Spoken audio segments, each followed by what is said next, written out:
Greetings and salutations, everyone. I hope everyone is doing well. Welcome to this early morning, middle of the night bonus upload. Before we jump on into it, a couple quick links. As many of you may know, I rely on Patreon, PayPal, channel membership, and the merch to help the channel to continue to grow and go. Links to Patreon, PayPal, and channel membership is in the description below. Merch displayed directly under the video. Also, Dogman Frightening Encounters Volume 1 through 3, the audiobook versions. They were written and researched by Tom Lyons, narrated and produced by me, Jeff Nadolny. These audiobooks are available on Audible, Amazon, and iTunes, links to which are also in the description as well.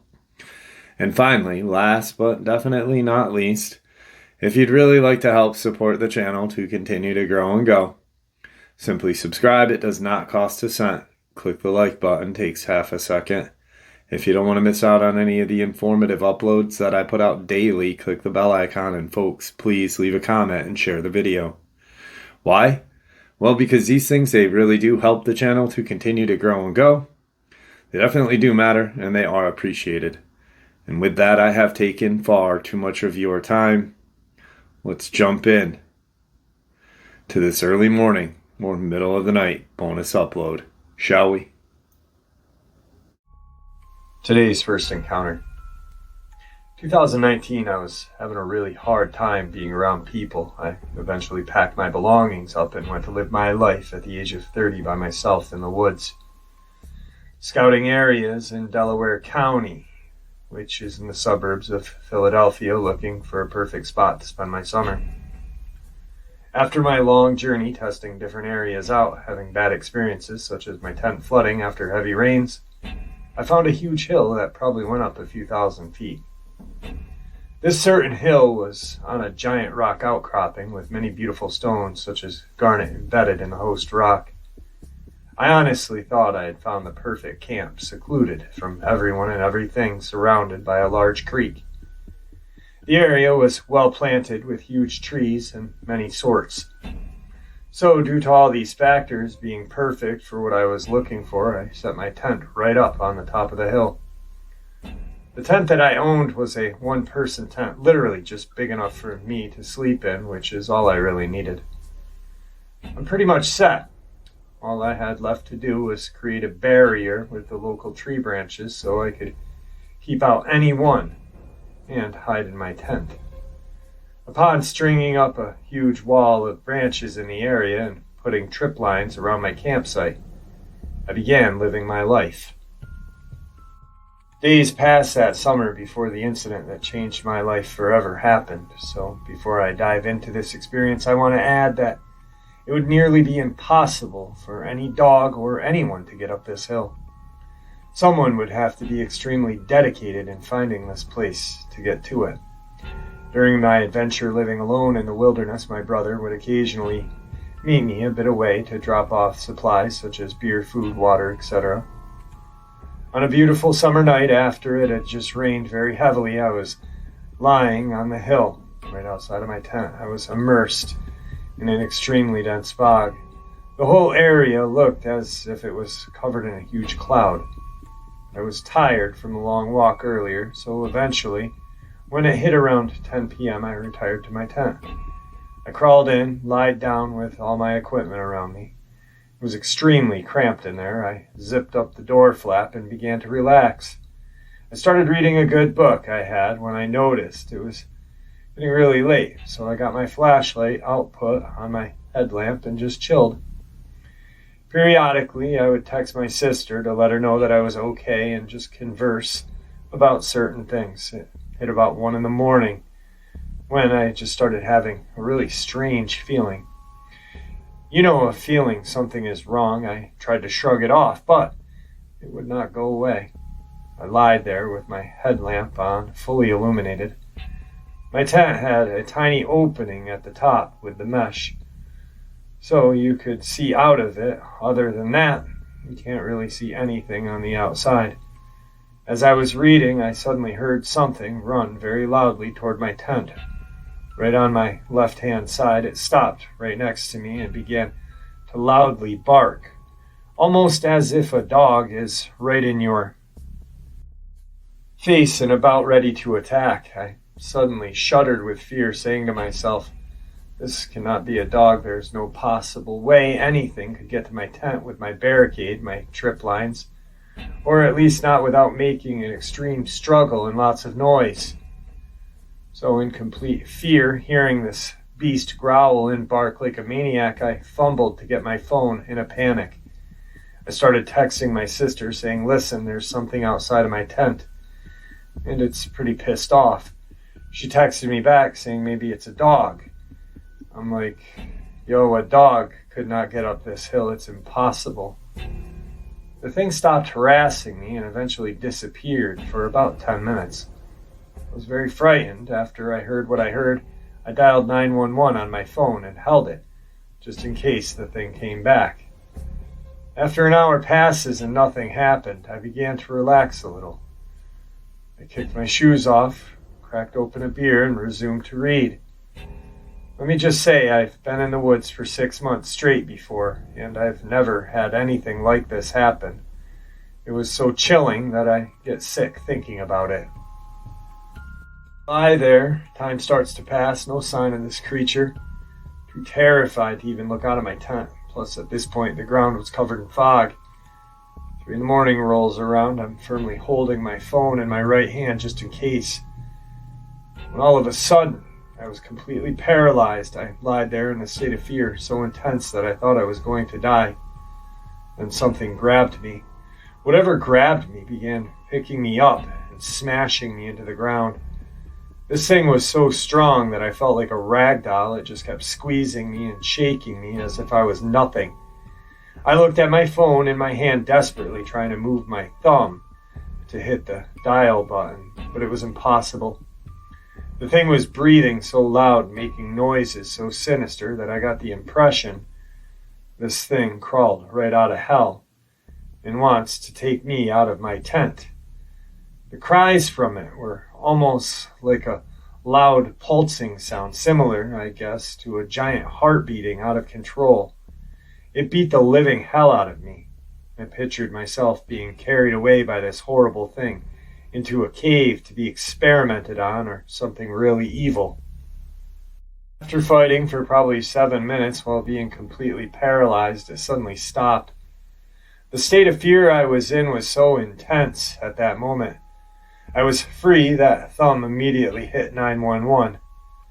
I got a girl dispatcher on the line. I thought to myself, what do I say? I'm in the middle of nowhere and I was attacked by something. No one is going to take this serious. I hung the phone up and started texting my sister, saying, listen, here's my location. I was just attacked by something. I got no answer. I kept texting, no answer.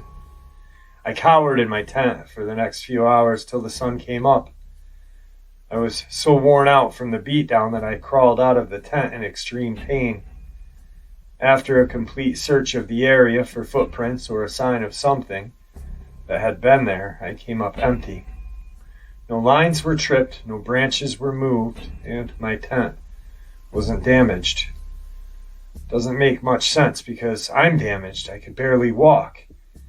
Eventually, I moved my campsite, got a bigger tent.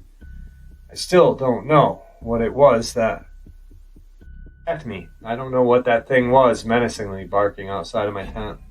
I'm literally scared to this day. I now know that there are things so powerful out there that they can literally paralyze you by just coming close. Apparently, they can beat the hell out of you through your tent without leaving any sign of having been there. This all really happened, and I wish that I could tell the story better through typing, but that's all I've got. Was it a Dogman? Was it a Bigfoot? I don't know. But it could have killed me, and very easily if it wanted to do so. It could have made me a missing person in a heartbeat. I don't know how or why I survived. I have a feeling that this thing was pissed at me for tearing down giant tree branches to fortify my camp, but not exactly sure. That day I tore a lot of branches down. Then I was attacked. So to anyone out there, if you're camping, Don't harm any type of tree or plant that might trigger these things to attack. Today's second part of the upload. Spending my high school and early adult years in southern Kentucky, I wanted to share some actual experiences I had with friends while being hoodlums in the countryside. Preface this, I was the most brazen and ignorant of my friend group. They were all locals. My family was from the city, and yes, I fell for the whole snipe hunt gag. The most particular incident occurred on a very dull night in the middle of summer. We were all around 18, 19 years of age. Since it was such a small town, there was hardly anything to do. Most of us were unemployed and had no early morning obligations, so naturally this turned into an all-night misadventure. Two of us, me being one, were notorious adrenaline junkies. Now, if any of you lived or live in a small town, you know how utterly dull it can be, especially for younger people, which turns into all forms of juvenile entertainment for a desperate need for stimulation. Our idea for stimulation that night was to steal some road signs. It was a thing we did somewhat often when all other ideas failed to suffice. We usually targeted only interesting ones around the country. But at this point, we had gotten them all, so we decided to go to a county over. In my friend group, there were 5 of us. One happened to have their mom's GPS system, and we found one sign that I absolutely had to have. Loveless Lane. And off we went. I don't remember what time it was, but it definitely had to be past 11 p.m. Most likely later, as we didn't want to risk anyone being awake while we broke the signs off the post. This particular road sign was at a dead-end backcountry road. On the way in, we spotted a tractor crossing sign. My best friend Kay was thrilled and thought it would be hilarious, so we all decided to steal it on the way out. Now, this specific sign was metal, and not the usual fiberglass that is used for road names. So we couldn't simply snap it off. We'd either have to pull the whole post out of the ground and wrench it off using tools. This sign was directly across from a gravel driveway. This will come into play later. We never felt an uneasy going down the road, but I'll acknowledge we were very much in the middle of fucking nowhere, and it was, of course, extremely dark. Only thing to note was the sheer amount of wildlife out on the road. Several possum, raccoon, a coyote, and a few deer. All very common to see and not usually on the same trip and road. I made a joke about how it was like a safari drive. We get to Loveless Lane sign and we head back out. We came up with a game plan to steal the tractor crossing sign.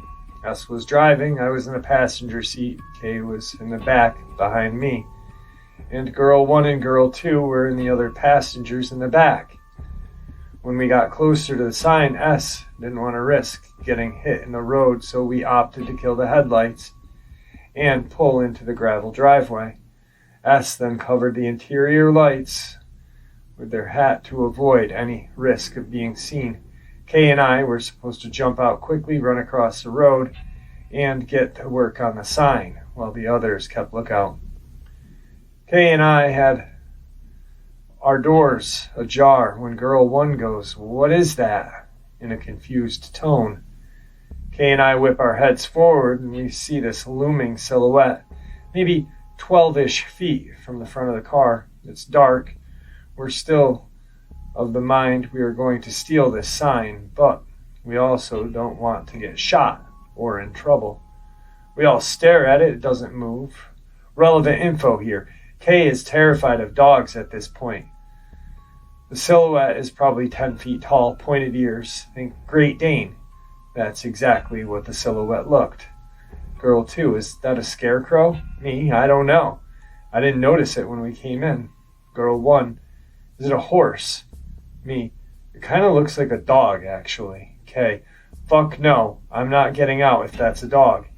Me, let's just get the sign real quick and go. There aren't any dogs that tall.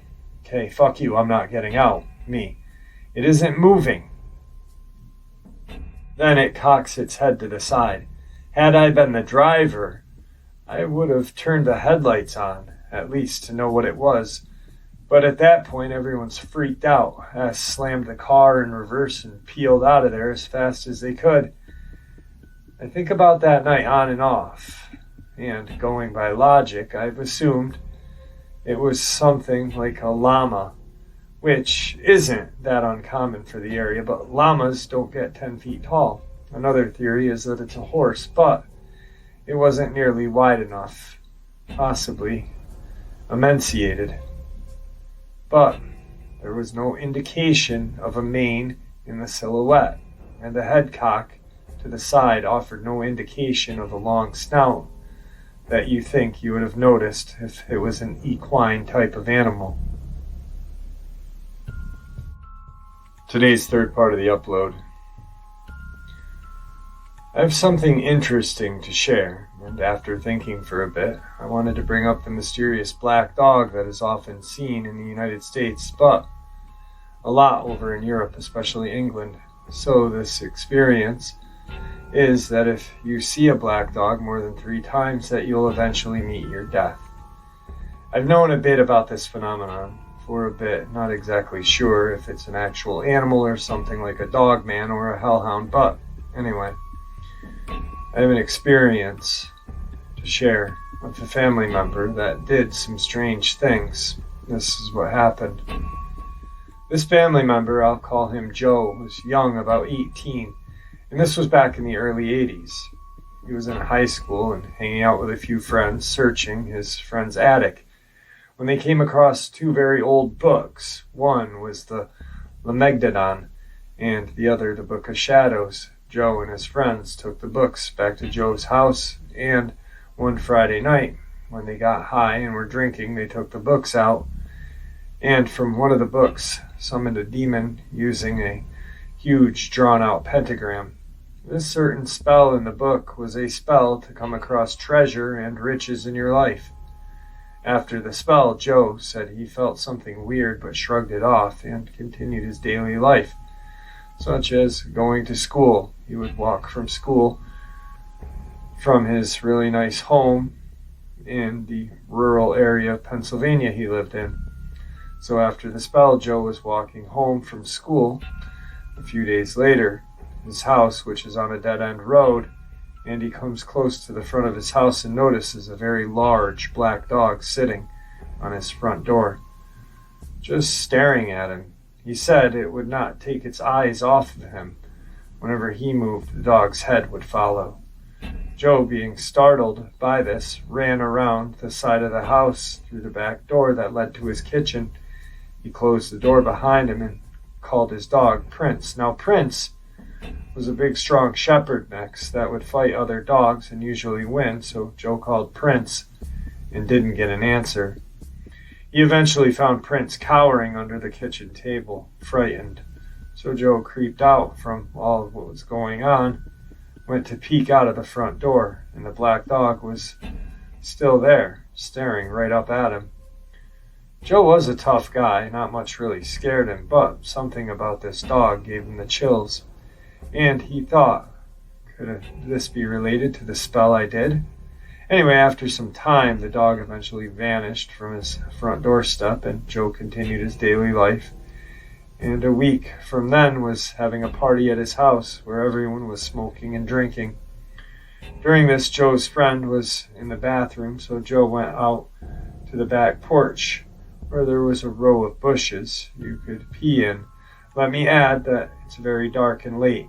Joe unzips his pants to relieve himself and looks down, and there's the same black dog staring up at him, silently looking right into his eyes.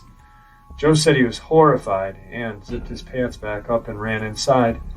So after this, Joe was absolutely terrified, thinking what he had actually done during that spell he had done to find treasure.